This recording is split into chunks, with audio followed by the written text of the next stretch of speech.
5%. C'est ça qui structure le moi que vous représentez aujourd'hui. Il y a certaines femmes qui aiment boire le champagne. Elles disent non, la bière, je ne bois pas. Ce n'est pas volontaire. Soit c'est l'environnement, soit, parfois c'est du snobisme aussi, qui provient aussi de l'environnement dans lequel on a grandi. Donc, n'essayez jamais de vous comparer aux autres sur le plan intrinsèque. Parce que ces trois éléments sont intimement liés à chacun de vous ou à chacune de vous et ça ne peut pas se copier. Et directement, qu'est-ce que ça entraîne? Ça fait en sorte que chacune de vous a ses propres rêves. Chacune de vous a ses propres ambitions. Et juste après le moi, qu'est-ce qu'on a? On a le A qui représente les autres. Les autres, en fait, c'est tout ce qui gravite tout autour de vous. On a d'abord votre famille. Quand je dis famille, c'est d'abord dans le sens large du terme, avec vos parents, vos oncles, vos cousins et tout ce que cela comporte. Ensuite, on a la famille nucléaire, qui représente vos enfants, votre partenaire. Et enfin, on a toutes les personnes qui gravitent autour de vous, que je vais appeler votre cercle d'influence, c'est-à-dire vos amis, c'est-à-dire vos collaborateurs, c'est-à-dire vos proches. Ça veut dire que pour avoir une vie harmonieuse, il faut, travailler sur le moi et vos objectifs, vos ambitions, vos rêves, de mettre cela en harmonie avec les autres, c'est-à-dire votre famille globale, votre famille nucléaire et votre cercle d'influence. Si vous n'arrivez pas à mettre ça en harmonie, vous ne pouvez pas être épanoui ou heureux. C'est impossible. Et ça me permet d'introduire directement le processus évolutif. Le processus évolutif me fait penser à une phrase que beaucoup de femmes aiment utiliser. Je veux être indépendante.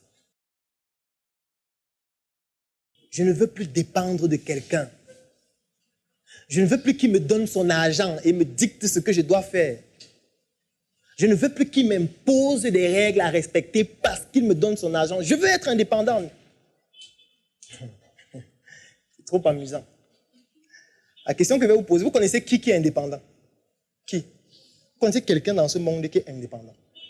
En fait, personne n'est indépendant. Hein. Ça n'existe pas. Même le président des États-Unis n'est pas indépendant. La preuve, Twitter supprime ses posts tous les jours. Du président des États-Unis. Donc le président des États-Unis fait un tweet.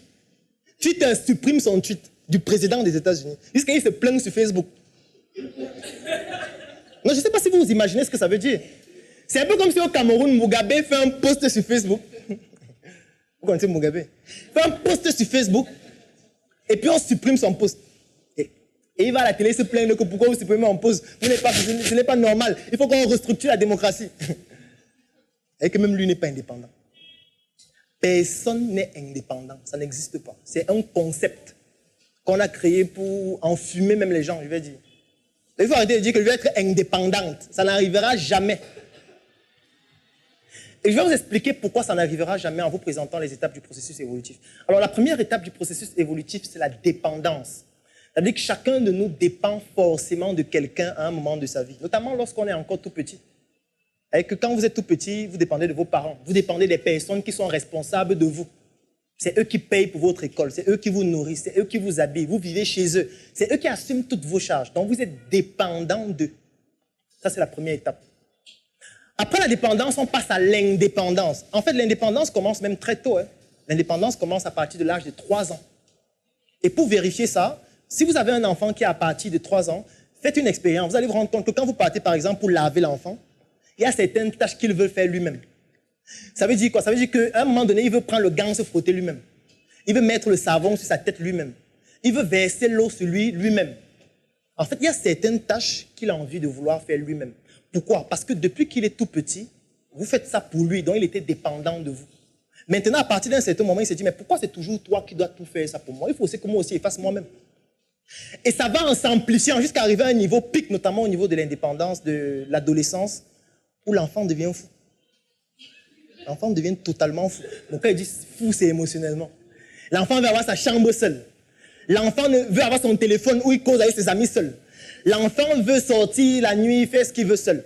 Quand l'enfant finit d'avoir le bac, il va aller fréquenter loin pour avoir sa chambre seul. Et que ses parents sont à Yaoundé, lui va aller fréquenter en Gaoundé, il va aller à Tchang, il va aller partout, où il sera seul dans sa chambre. Il ne veut plus être avec ses parents. En fait, c'est l'indépendance qui est en train de commencer. Mais en fait, c'est une indépendance qui est dans un mécanisme du rejet de la dépendance. Vous savez que je ne veux plus